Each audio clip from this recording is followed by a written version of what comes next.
Anda tahu siapa itu Mustafa Kemal Atatürk?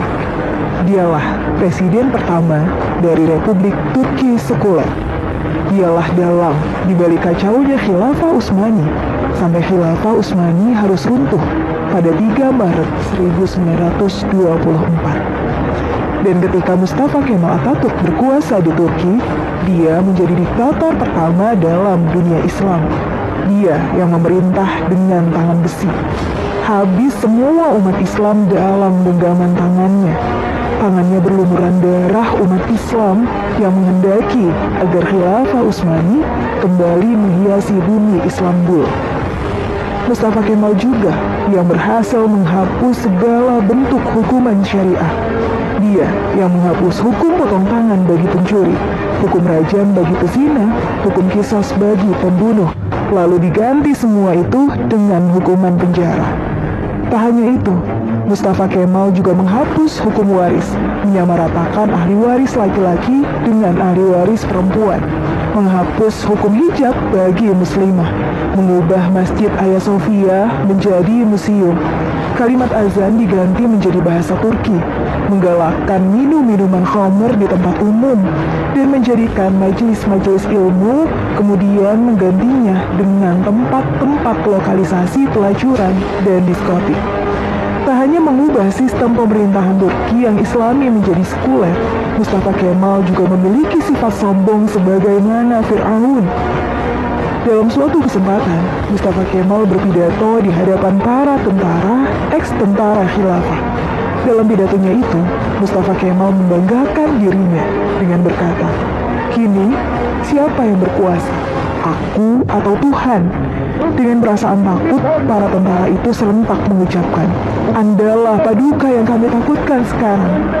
Mendengar jawaban dari para tentara itu, senyum kesombongan mengukir di bibir Mustafa Kemal. Tapi semua itu berhenti ketika periode akhir Oktober 1938. Saat itu, Mustafa Kemal awalnya menderita penyakit kulit. Namun, Mustafa Kemal menderita penyakit tambahan yakni malaria, liver, dan penyakit kelamin. Dokter pribadinya pun memberi salep dan dioleskannya di kulitnya yang luka karena garukan dari kukunya. Dari Abdullah Azzam dalam bukunya Naratul Mafqudah menjelaskan prosesi ajal Mustafa Kemal Atatürk yang sangat mengerikan.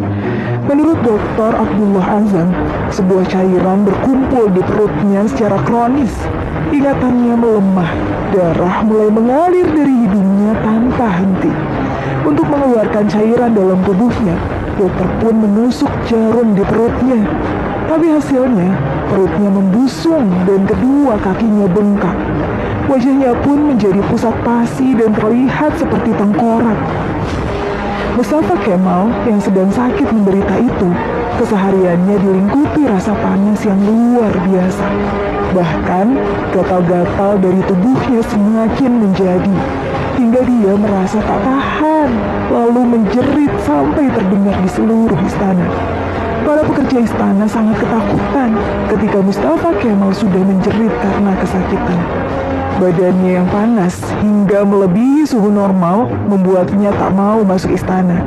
Dia minta dibawa ke tengah-tengah laut untuk menurunkan suhu tubuhnya.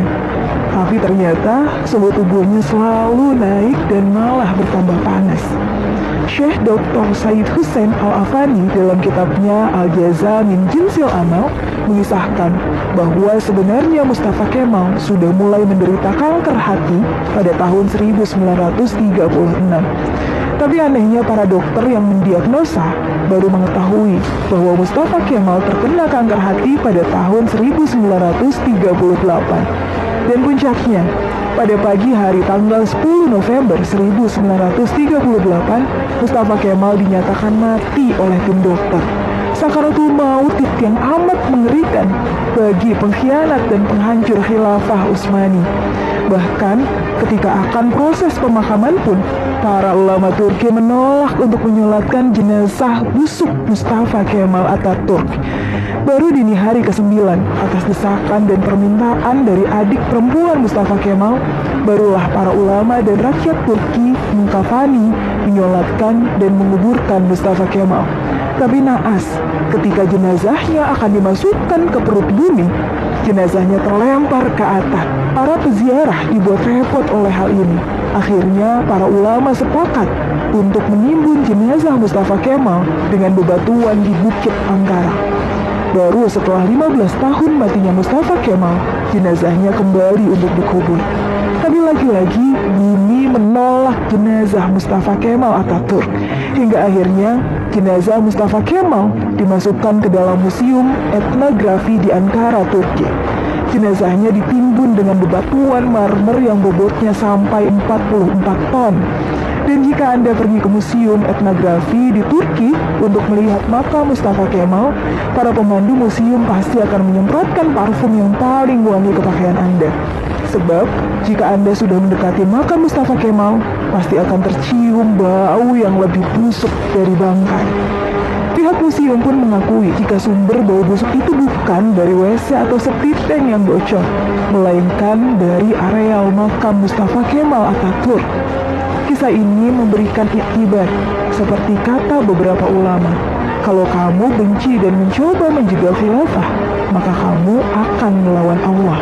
Lihat, kematian yang mengerikan menimpa Mustafa Kemal Atatürk laknatullah, si penjegal dan penghancur khilafah Utsmani. Aroma bau yang terus keluar dari makam Mustafa Kemal adalah cara Allah memperingatkan kepada siapa saja yang mencoba sombong dengan kekuasaannya dan melawan syariatnya, maka dia pasti akan mendapatkan kematian yang terhina. Wallahu a'lam bishawab.